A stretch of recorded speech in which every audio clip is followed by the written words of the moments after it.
So we're asked to calculate the length of the side labeled P, and here is P.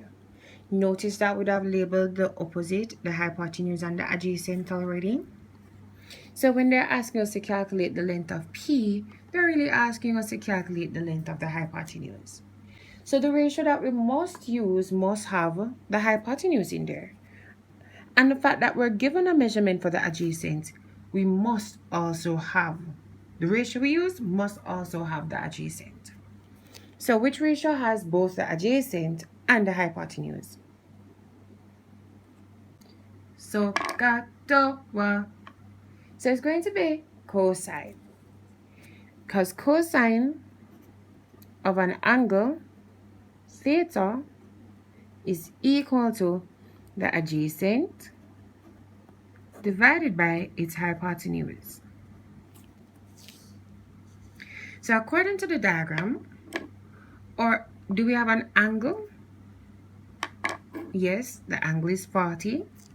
So we're going to have cosine 40 degrees is equal to the adjacent. Do we have the adjacent? Adjacent 25. So we're going to put that 25 and notice it's centimeters. Then we're going to divide that now by the hypotenuse. What's the hypotenuse? P. And it becomes very easy from here.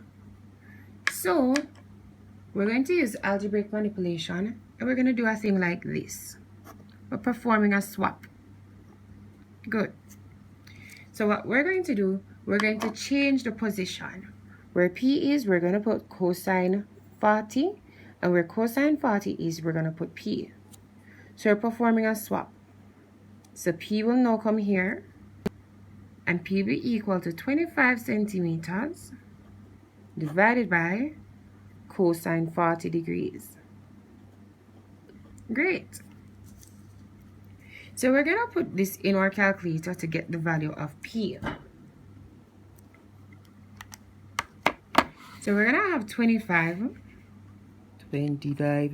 divided by cosine 40 degrees. There we go. 32.64 to 2 decimal places. So P is going to be 32.64. And remember, P was a length, so it's going to be centimeters. And that's it. Simple, don't it?